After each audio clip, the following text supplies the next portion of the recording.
Election code ఉన్నప్పటికీ కూడా ఏముంది, ఇప్పుడు మన కార్యక్రమాలు మనకే ఉంటాయి, అధికార భాష సంఘం దీని తర్వాత. అయితే ఇక్కడే ఒక క్లారిఫికేషన్ ఇవ్వాలని చెప్పి అనుకుంటున్నాను. ఏమిటంటే, అంటే నేను లాలో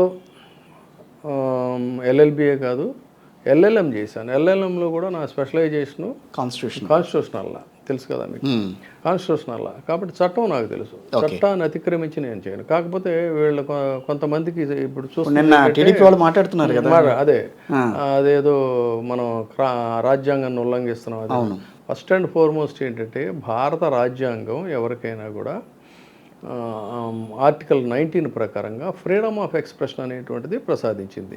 అయితే మోడల్ కోడ్ ఆఫ్ కాండక్ట్లో ఎక్కడా కూడా రాజకీయ నాయకుల్ని మనం అబ్యూస్ చేయడం కానీ, ఆ ప్రచారాల్లో మనం పాల్గొని ఒక పార్టీకి మనం కొమ్ముగాయడం కానీ ఇలాంటివి చేయకూడదు. కానీ వ్యక్తుల పట్ల, ప్రస్తుత రాజకీయాల పట్ల మన అభిప్రాయాన్ని వ్యక్తం చేయడం అనేది మోడల్ కోడ్ ఆఫ్ కాండక్ట్ విరుద్ధం అంటాం అనేది కరెక్ట్ కాదు. ఉదాహరణకి మీకు అంతే కాదు, అసలు ఇక్కడ ఉన్న అంబిగ్యూటీ కూడా చెప్తాను నేను. ఎలక్షన్ కమిషన్ ఆఫ్ ఇండియా కూడా ఇది గమనించాలి. మోడల్ కోడ్ ఆఫ్ కాండక్ట్లో ఇక్కడ వీళ్ళకి సరైనటువంటి ఆఫీసర్స్కి కూడా వాళ్ళు ఒక క్లారిటీ లేదనేది నా నిశ్చిత అభిప్రాయం. ఏమిటంటే, ఏం చేస్తున్నారు వీళ్ళు, కొంతమంది సరే ఆఫీసర్స్ అంటే వాళ్ళు రెగ్యులర్ ఎంప్లాయీస్, వాళ్ళకు ఒక డిసిప్లిన్ అనేది ఉంటుంది, అది వేరు.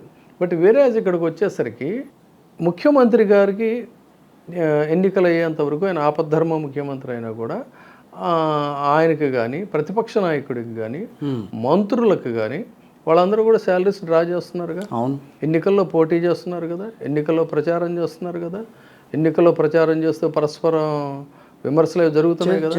మరి వాళ్ళకి వర్తించిన మోడల్ కోడ్ ఆఫ్ కాండక్ట్ ఈ కొంతమందికి ఇచ్చిన చైర్మన్ పదవులు, నియామకాలు వాళ్ళకి ఎలా వర్తిస్తుంది? వాళ్ళు ఆ డిసిప్లిన్ ఒకళ్ళ క్రాస్ చేస్తే ఎవరైనా ఒకటే, మినిస్టర్ అయినా ఒకటే, ఇంకొకళ్ళైనా ఒకటి, ఇంకొకళ్ళైనా ఒకటి. సో ఆ తేడా ఏమిటనేది తెలుసుకుని మాట్లాడితే, అంటే నిన్న మీరు మహాదోపిడి ఓపెన్ చేశారు, దీనివల్ల వాళ్ళే మాట్లాడింది. దాని మీద మాట్లాడు. బేసిక్గా నేను రైటర్ని, సంపాదకుడిని, ఎన్నో పుస్తకాలు రాశాను, రాజకీయంగా ఎన్నో వ్యాఖ్యలు చేసాము. పైగా ఇందులో కూడా చాలా విస్పష్టంగా చెప్పాను ఏమిటంటే, ఇందులో నా క్రియేటివిటీ కానీ, కల్పన కానీ, ఫిక్షన్ కానీ ఏమీ లేదు. వచ్చినటువంటి వాటిని కూడా మనం వివిధ పత్రికల్లో, ప్రసార మాధ్యమాల్లో, వీటిలో వచ్చిన వాటిని గుదిగుచ్చి మనం దాన్ని ఒక పుస్తకం కింద తీసుకొచ్చాం. దాంట్లో తర్వాత ఏమైనా తప్పులు ఉంటే కూడా దాని మీద మాట్లాడమనండి. అవి కల్పనలా, కల్పితాలా, వాస్తవాలు అనేది నేను దాంట్లో ఇంకోటి కూడా ఇచ్చా. మీరు ఈ పుస్తకం ఎందుకు రాయాల్సి వచ్చింది అంటే అని చెప్పి దాంట్లో రాశారు, అంతులేని అవినీతికి గేట్లు ఎత్తేసారు, న్యాయస్థానాల్లో అవినీతి పనులు నిరూపితం కాకుండా జాగ్రత్త వహించడంలో కూడా ఆరితేరారు, వర్తమాన రాజకీయాల్లో జరుగుతున్నవని చెప్పేసాను. తర్వాత దాంట్లో ఈ జయలలితకి సంబంధించి మన మిగతా ఇంకా అంటే మాజీ ముఖ్యమంత్రులు మధుకోడ గురించి, ఠాకూర్ గురించి, ఇలా కొన్ని మనం పేర్లు ఇచ్చాము. అందులో వాళ్ళవి ఇలా జరిగాయి, లాలూ ప్రసాద్ యాదవ్ గురించి ఇలా జరిగాయి, ఇవి కనుక నిరూపితం అయితే అనే క్లాస్ పెట్టాను నేను. ఈయన చేశాడని నేనేం చెప్పట్లేదు. రైట్, బీయింగ్ అన్ అడ్వకేట్ లేకపోతే లీగల్ నాలెడ్జ్ ఉన్న నేను, నాకు తెలుసు కదా ఆ పరిధి ఏమిటనేది తెలుసు. నిరూపితం అయితే ఇది ఇలా ఉంటుంది అనేదాన్ని, జరిగిన వీటన్నిటిని కూడా మనం చెప్పాం. అది అక్కడ దానికి సంబంధించి. అంతే తప్ప నా భావజాలాన్ని, నా ఫ్రీడమ్ ఆఫ్ ఎక్స్ప్రెషన్ని నోబడీ కెన్ కర్టైల్. దీనికి మీకు ఒక ఎగ్జాంపుల్ చెప్తా. వీళ్ళు కూడా తెలుసుకోవాలి, ఈ అధికారులు కూడా. ఒకసారి ఏమైందంటే, నేను ఆర్టీఐ కమిషనర్గా ఉన్నప్పుడు నాతో పాటు ఉన్న సహచర ఆర్టీఐ కమిషనర్లు ఇద్దరు అప్పుడు బై ఎలక్షన్లు ఏవో జరుగుతున్నాయి ఈ కొన్ని ప్రాంతాల పరిధిలో, విజయవాడ, ఏలూరు, ఇంకా తదితర కొన్ని ప్రాంతాల్లో ఏవో ఉప ఎన్నికలు వచ్చి ఎలక్షన్ కోడ్ వచ్చింది. వాళ్ళు ఏదో మామూలు రెగ్యులర్గా టూర్ ప్రోగ్రామ్ పంపించుకుంటే ఆ కలెక్టర్స్ వాళ్ళు ఏం చేశారంటే, ఈ స్టేట్ ఎలక్షన్ కమిషనర్, బహుశా అతను నవీన్ మిట్టల్ అనుకుంటా అప్పుడు ఉన్నది, can we differ with the tour programmes of RTI commissioners అని చెప్పని ఒపీనియన్ వాళ్ళు రాశారు. రాస్తే yes absolutely you can differ అని చెప్పని అతను పంపించాడు. దాన్ని ఎన్క్లోజ్ చేసి వాళ్ళకి పంపించాడు. పంపిస్తే నాకు తెలియదు, నేను మళ్ళీ యాజ్ యూజువల్గా విజయవాడ టూర్ ప్రోగ్రామ్ పెట్టుకున్నాను. వాళ్ళు ఈ రెండింటిని ఎన్క్లోజ్ చేసి నాకు పంపించారు. పంపిస్తే నేనేం చేశానంటే, ఎలక్షన్ కమిషన్ ఆఫ్ ఇండియాకి మొత్తం rules, provisions, rights, what is MCC code, does the commissioners will come under the ambit of RTA commissioners come under the ambit of MCC, ఎందుకు రారు ఏంటి ఆ ప్రొవిజన్స్ అన్నీ కూడా డీటెయిల్డ్గా చేసి ప్లీజ్ క్లారిఫై అని ఇచ్చాను. మీరు నమ్మరు ఎంత ఫాస్ట్గా అంటే విత్ ఇన్ 1 డేలో ఎలక్షన్ కమిషన్ ఆఫ్ ఇండియా వాళ్ళ వర్క్ నిజంగా నేను అప్రిషియేట్ చేస్తున్నా. విత్ ఇన్ 1 డేలో రెస్పాన్స్ వచ్చింది. వచ్చి నో మీకు అవి వర్తించవు, మీరు యాజ్యూజువల్గా మీ విధులు మీరు నిర్వర్తించుకోవచ్చు అని చెప్పి వాళ్ళకు కూడా కాపీలు పెట్టాడు. పెడితే నేను వెళ్ళా. సో అది అక్కడ. అందుకని ఏంటంటే పిడుక్కి బియ్యానికి ఒకటే మందని ఎంసీసీ ఉంది కదా, నువ్వు మాట్లాడుతాను మనోళ్ళు ఎవరు ఊహించలేదు. It is our right. అది రైట్. అదే అబ్యూసివ్ లాంగ్వేజ్ అయితే that is always contempt. Always MCC ఉందా లేదని కాదు. ఏంటి రాష్ట్రంలో పరిస్థితి ఏంటంటారు? ఆంధ్రప్రదేశ్లో వర్తమాన రాజకీయాలు చూసుకున్నట్లయితే విభిన్నంగా కనిపిస్తున్నాయి ఈ రోజున. కొంచెం ఏమీ లేవు లేదా? ఇప్పుడు మనకేంటంటే కోత ఎక్కువైపోయింది, మోత ఎక్కువైపోయింది. కానీ పల్స్ ఇక్కడ కావాల్సిందే. పబ్లిక్ పల్స్ ఎలా ఉన్నాయి, దాని సౌండింగ్ రీసౌండింగ్ ఎలా ఉంది అనేది రెండిటికి కూడా చాలా వేరియేషన్ ఉంది. ఎందుకంటే ఒక తెలుగుదేశం పార్టీ కూటమి, బీజేపీ, జనసేన వీళ్ళకున్నది ఏంటంటే వాళ్ళకొక మీడియా అనేటువంటిది చాలా బలంగా ఉంది. ఒక బలమైనటువంటి మీడియా ఉంది. తర్వాత మొదటి నుంచి చంద్రబాబు నాయుడు గారు ఏంటంటే ప్రచారంలో దాన్ని తనకు అనుకూలంగా మలుచుకోవటంలో వాటిల్లో ఆయన మంచి ఎక్స్పర్ట్ ఆయన. సో ఆ విధంగా వాళ్ళ ప్రచారం సాగుతుంది. అదేవిధంగా అధికారంలో వైసీపీ ఉంది కాబట్టి అన్నింటికంటే కూడా ముందుగా సిద్ధం అనేటువంటి ఒక యాప్ట్ టైటిల్తో వాళ్ళు సంసిద్ధులయ్యారు ముందుగానే చేసి. వీళ్ళు ఇంకా అభ్యర్థులను ప్రకటించుకోవడానికి ఇంకా మల్లగోళాలు పడుతున్నారు. వీళ్ళు కూడా అంటూనే ఎక్కడ సిద్ధం కాలేదు కూడా, ఇంకా కొన్ని పెండింగ్లోనే ఉన్నాయి. అది సిద్ధం అని చెప్పని ఎలా అంటారు? మేము సిద్ధంగానే ఉన్నాం అంటున్నారు, కానీ యుద్ధం అంతర్యుద్ధం జరుగుతూ ఉంటారా? ఈ అంతర్యుద్ధంలో యొక్క దీన్ని ప్రభావం ప్రకంపనలో కూడా సీట్లు అనౌన్స్ చేసిన కొద్దికి కూడా అది ఎక్కువ కనిపిస్తూనే ఉంది. సో దాని ప్రభావం డెఫినెట్గా ఉంటుంది.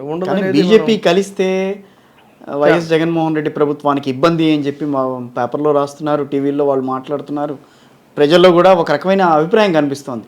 దానిపై మీరేమంటారు అసలు? ఇప్పుడు ఒకటి ఇక్కడ గమనించాల్సింది, చంద్రబాబు నాయుడు గారు ఒకప్పుడు ఎన్డీఏలో భాగస్వామి. ఆయన భాగస్వామిగా ఉండి చివరి దశకంలో ఆయనంతటా ఆయనే బయటకు వచ్చి అకారణంగా నోటికొచ్చినట్టల్లా మాట్లాడి చివరికి నరేంద్ర మోడీ గారిని, గౌరవ ప్రధానమంత్రి గారిని కూడా వ్యక్తిగత దూషణలకు కూడా దిగినటువంటి సందర్భం. దానికోసం ఏకంగా ప్రజాధనంతో, పబ్లిక్ మనీతో ఢిల్లీ వీధుల్లో జంతర్ మంతర్ దగ్గరికి వెళ్ళి పెట్టి నానా రకాల యాగి చేసి విరంగం వేసి బ్లాక్ షర్ట్ వేసుకుని ఎప్పుడైతే మళ్ళీ తిరిగి కేంద్రంలో మోడీ గారి ప్రభుత్వం ఎన్డీఏ అధికారంలోకి వచ్చిందో ఇక్కడ తను 23 సీట్లకి పరిమితం అయిపోయాడు. అది ఒక శరాఘాతం అయింది ఆయనకి. డామిట్ కథ అడ్డం తిరిగింది అనుకున్నాడు. వెంటనే నష్ట నివారణ చర్యల కోసం ఏం చేశాడంటే తన పార్టీకి ఎన్నోసార్లు చెప్పాను, నేను మళ్ళీ చెప్తున్నా, తన పార్టీకి మూల స్తంభాలుగా ఉన్నటువంటి మన సీఎం రమేష్ని, సుజనా చౌదరిని, ఇలాంటి వాళ్ళందరినీ కూడా అర్జెంటుగా మీరు ఏదో రకంగా ఈ డ్యామేజ్ కంట్రోల్ చేయాలి కాబట్టి మీరే ఏదో చేయండి అని చెప్పని ఏకంగా తెలుగుదేశం పార్లమెంటరీ పార్టీని బీజేపీలో విలీనం చేసేసాడు ఆయన. వాళ్ళు విలీనం చేసేసారు. చేస్తే నిజంగా ఒక పార్లమెంటరీ పార్టీని విలీనం చేస్తే టీడీపీలో ఎంతమంది దాడి చేయాలి, ఎంతమంది విమర్శించాలి? మీకు భవిష్యత్తు ఇచ్చింది టీడీపీ, మీరు ఇట్లా చేస్తారని ఒక్కళ్ళు కూడా మాట్లాడాలంటే దాని అర్థం ఏంటి? ఇంటెన్షనల్ గానీ దాంట్లో ఇంటర్నల్ అండర్స్టాండింగ్లో వెళ్ళారు. ఆ రోజు నుంచి తదాదిగా వాళ్ళు కృషి చేస్తూనే ఉన్నారు ఆయన్ని ప్రసన్నం చేయడానికి. అమిత్ షా గారిని కూడా ఏదో రకంగా ఒప్పించడానికి. చివరికి వాళ్ళ ప్రయత్నాలు ఫలించాయి. అయితే ఇక్కడ చెప్పొచ్చేది ఏంటంటే ఎందుకు తిరిగి మళ్ళీ మోడీ గారితో వీళ్ళకి స్నేహం? పోనీ ఆంధ్రప్రదేశ్లో బీజేపీకి విశేషమైనటువంటి ఒక ఆదరణ ఉందా? చెప్పుకోదగ్గ స్థాయిలో ఓట్ బ్యాంక్ ఉందా? అంటే ఏమీ లేదని మనకు తెలుసు. నోటా కంటే కూడా తక్కువ ఓట్లు వచ్చాయి. అవును. నోటా కంటే కూడా తక్కువ ఓట్లు వచ్చినటువంటి బీజేపీతో టీడీపీ కలవడం వల్ల లాభమా నష్టం అనేది ముందు ఒకసారి మనం డిస్కస్ చేసినట్లయితే, ఏ తెలంగాణ లాంటి రాష్ట్రంలోనూ బీజేపీతో కలిస్తే బీజేపీకి కూడా చెప్పుకోదగ్గ స్థాయిలో ఓట్ బ్యాంక్ ఉంది. మిగతా పార్టీ కూడా కలిసి వస్తే వాళ్ళు బాగా బలోపేతమయ్యే అవకాశం ఉంటుంది.